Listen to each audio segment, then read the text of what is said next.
ও জনাব উবায়দুল কাদের সহ যে 7 জন তাদের বিরুদ্ধে ট্রাইব্যুনালে পর্যাপ্ত সাক্ষ্য প্রমাণ উপস্থাপন করা হয়েছে। শুনেন, সালাউদ্দিন সাহেবের ইস্যুর সাথে শেখ হাসিনার ইস্যুর কোনো সম্পর্ক নাই। দেখেন, মৌলানা আবুল কালাম আজাদ সাহেব তিনি দীর্ঘদিন পলাতক ছিলেন। তিনি দীর্ঘদিন পলাতক থাকার পরে 5 আগস্টের পর তিনি বাংলাদেশে এসে তৎকালীন সরকারের কাছে একটি আবেদন করে। তার আবেদনের প্রেক্ষিতে তার যে মৃত্যুদণ্ডাদেশ ছিল সেই মৃত্যুদণ্ডাদেশ 1 বছরের জন্য স্থগিত করে সরকার। সেই স্থগিতাদেশের বলে অনারেবল অ্যাপিলেট ডিভিশনে তার এই কনভিকশন এবং সেন্টেন্সের বিরুদ্ধে একটি আপিল দায়ের করেন। সেই আপিলটি বর্তমানে আছে। তারা আজকে একটা আবেদন করেছিলেন যে সরকার যে 1 বছরের জন্য তার রায়ের কার্যকারিতা স্থগিত করেছে সেটি এক্সটেনশনের জন্য। আমরা আজকে এই এক্সটেনশন আদেশের বিরোধিতা করেছি। আমরা বলেছি যে এই যে আপিলটি ফাইল করা হচ্ছে গভর্নমেন্টের আদেশ বলে, সেই গভর্নমেন্টের আদেশটি আন্তর্জাতিক অপরাধ ট্রাইব্যুনাল আইনে এটা মোটেই রক্ষণীয় নয়।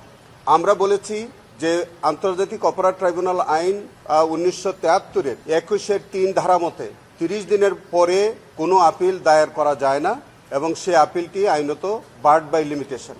তারা এই আপিলটি ফাইল করেছে আর্টিকেল 104-এর নীতিতে, কমপ্লিট জাস্টিসের প্রিন্সিপালে। 104 আর্টিকেল সেটি যেখানে কোনো স্ট্যাটিউটরি প্রভিশন বিদ্যমান থাকে সেই ক্ষেত্রে 104 আর্টিকেল প্রযোজ্য হয় না। তো সেই কারণে আমরা একটা অ্যাপ্লিকেশন দিয়েছি এবং আমরা বলেছি যে এই আপিলটি মোটেই রক্ষণীয় নয় এবং এটাকে খারিজ করার জন্য, ডিসমিস করার জন্য আমরা আবেদন করেছি। আজকে মাননীয় বিচারপতি মহোদয়গণ তারা আমাদের অ্যাপ্লিকেশন নিয়েছেন এবং কোনো স্থগিতাদেশ বৃদ্ধির আদেশ না দিয়ে এই আপিলটি রক্ষণীয় কিনা, এই আপিলটি মেনটেনেবল কিনা এই বিষয়ে শুনানির জন্য আগামী 31 আগস্ট 2026 তারিখে শুনানির দিন ধার্য করেছেন। এই আপিলটি গ্রহণযোগ্য কিনা, এই আপিলটি মেনটেনেবল কিনা। আমরা পরিষ্কার করে বলেছি যে নির্বাহী আদেশ বলে যে আপিল ফাইল করেছে এই আপিলটি মোটেই রক্ষণীয় নয় এবং নির্বাহী আদেশ আমাদের আইনের উপরে প্রাধান্য পেতে পারে না। আমাদের আইনে যেটা বলেছে এইটি হচ্ছে 21-3 যে তার 30 দিনের পরে আর কোনো আপিল দায়েরের কোনো আইনগত সুযোগ নাই। আমরা সেই জায়গাতে আছি এবং সেটি আজকে আমরা অ্যাপ্লিকেশন আকারে অনারেবল কোর্টে আমরা সেই অ্যাপ্লিকেশন দাখিল করেছি। সেটার উপরে বিস্তারিত আগামী 31 আগস্ট 2026 তারিখে শুনানি হবে। আমরা মনে করি যে তারা একটা রং ফোরামে এই আপিলটি ফাইল করেছে। তারা আদালতের কোনো লিভ না নিয়ে বা লিভ টু আপিল ফাইল না করে তারা সরাসরি আপিল ফাইল করেছে। সরাসরি আপিল ফাইল করার কোনো আইনগত সুযোগ আছে বলে আমি মনে করি না। এর কারণ হচ্ছে আমাদের এই আইনের ক্ষেত্রে সুপ্রিম কোর্ট রুলস প্রযোজ্য হবে না। শুধুমাত্র আমাদের যে আইনটি আছে আন্তর্জাতিক অপরাধ ট্রাইব্যুনাল অ্যাক্ট 1973 এই আইনের বিধানগুলি এবং এই আইনের যে প্রসিডিউর আছে সেই প্রসিডিউরটাই কেবল প্রাধান্য পাবে, অন্য কোনো আইন এই ক্ষেত্রে প্রাধান্য পাবে না। এখন যেটা ওনারা বলেছেন যে আর্টিকেল 104 যেখানে স্ট্যাটিউটরি ক্লিয়ার প্রভিশন থাকে in respect of filing any appeal, সেইটির সাথে কনফ্লিক্ট করে 104 আর্টিকেল ক্যানট বি অ্যাপ্লিকেবল। তো সেই বিষয়ে আমরা বিস্তারিত শুনানি হবে। আপাতত তারা আজকে যে অ্যাপ্লিকেশন দিয়েছিল তাদের স্থগিতাদেশ মেয়াদ বৃদ্ধির জন্য যে আবেদন করেছিল তার উপরে কোনো স্থগিতাদেশ বৃদ্ধির কোনো আদেশ হয়নি। শুধু আপিলটা রক্ষণীয় কিনা এই বিষয়ে আগামী 31/8/2026 তারিখে পরবর্তী শুনানি হবে। দেখেন, আমরা কাউকে টার্গেট করে আমাদের শুনানি না, আমরা আইন অনুযায়ী যেটুকু যা বক্তব্য তাই। আইন অনুযায়ী কোনো আপিল 30 দিনের পরে মেনটেনেবল না। এই পর্যন্ত ট্রাইব্যুনালের জাজমেন্টের বিরুদ্ধে 30 দিন পরে মেয়াদ উত্তীর্ণ হওয়ার পরে কোনো আপিল এই পর্যন্ত গ্রহণযোগ্য হয়নি এবং আমরা বিশ্বাস করি যে এই আপিলটিও যেটা মৌলানা আবুল কালাম আজাদ ফাইল করেছেন এইটিও রক্ষণীয় নয় এবং এটিও ডিসমিস হবে।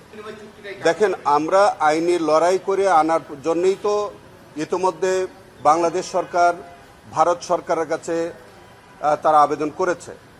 যে আবেদনটা করেছে শেখ হাসিনাকে প্রত্যার্পণ করার জন্য যে আবেদন, এটা একটি আইনি প্রক্রিয়া। সেই আইনি প্রক্রিয়ার মধ্য দিয়ে তাকে আনার জন্য বাংলাদেশ সরকার প্রয়োজনীয় পদক্ষেপ নিয়েছে।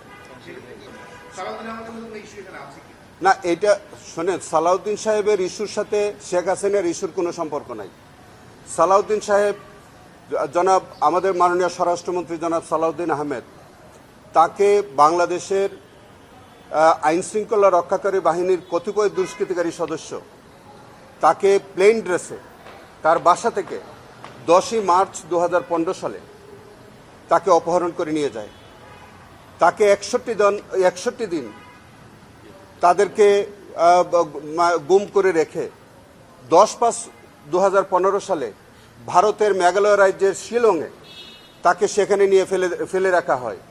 এবং পরে যখন উনি ট্রমাটাইজড অবস্থায় যখন তিনি বিভিন্ন জায়গায় ঘুরতেছিলেন, সেখানে তাকে পুলিশ তাদের হেফাজতে নেয়। পরবর্তীকালে ফরেনার্স অ্যাক্টের 14 ধারায় তার বিরুদ্ধে একটা মামলা দিয়েছিল।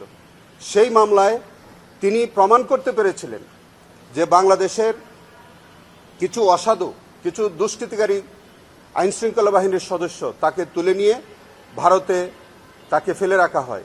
সেটি ভারতীয় আদালতের কাছে বা ওই মামলায় সুস্পষ্টভাবে প্রমাণিত হওয়ায় তাকে সেই মামলা থেকে বেকসুর খালাস দিয়েছে। সেই খালাসাদেশের বিরুদ্ধে তারা আপিল ফাইল করেছিলেন, সেই আপিলও তারা সেখানে খারিজ হয়েছে। সেই কারণে এবং পরবর্তীতে তিনি মুক্তি পেয়ে বাংলাদেশে এসছেন। বর্তমানে তিনি আমাদের স্বরাষ্ট্র মন্ত্রণালয়ের দায়িত্ব পালন করছেন। তবে সেটার সাথে শেখ হাসিনার কার্যক্রমের কোনো সম্পর্ক আছে বলে আমি মনে করি না। দেখেন, একটা পত্রিকা কি কারণে কি লেখে সেটার উপরে বেসিস করে তো আমাদের কোনো বক্তব্য বলা ঠিক না। কারণ এটা ইন্ডিয়ান এক্সপ্রেস নামে যে কাগজটি তারা বলেছে, সেই ইন্ডিয়ান এক্সপ্রেস কিন্তু সবিস্তারে কিছু বলে নাই। এই নিউজটার মধ্যে শুধু বলেছে আদালতের অনুমতি লাগবে। সেটা উনি কোন অনুমতি, উনি কি রাজনৈতিক আশ্রয়ে রয়েছে ওখানে, আমরা শেখ হাসিনা কি স্ট্যাটাসে ওখানে আছেন, এটি কিন্তু আমরা ক্লিয়ার এখন পর্যন্ত জানি না। অতএব ইন্ডিয়ান এক্সপ্রেস কি অর্থে তিনি লিখেছেন, কি লিখেছেন, এই বিষয়ে আমার মন্তব্য করা ঠিক হচ্ছে না। দেখেন, আমরা ওবায়দুল কাদের সহ যে 7 জন আসামি, তারা এই জুলাই আন্দোলনে তাদের একটি বড় ভূমিকা ছিল এবং তাদের ভূমিকার কারণে 1400 লোক শহীদ হয়েছে, প্রায় 30,000 লোক পঙ্গুত্ব বরণ করেছে। সেই কারণে জনাব ওবায়দুল কাদের সহ যে 7 জন, তাদের বিরুদ্ধে ট্রাইব্যুনালে পর্যাপ্ত সাক্ষ্য প্রমাণ উপস্থাপন করা হয়েছে এবং আমরা বিশ্বাস করি যে তারা যে অপরাধ করেছে সেই অপরাধের দায় তাদেরকে নিতে হবে এবং সেখানে ট্রাইব্যুনাল তাদেরকে সর্বোচ্চ শাস্তি দেবেন বলে আমরা প্রত্যাশা করি।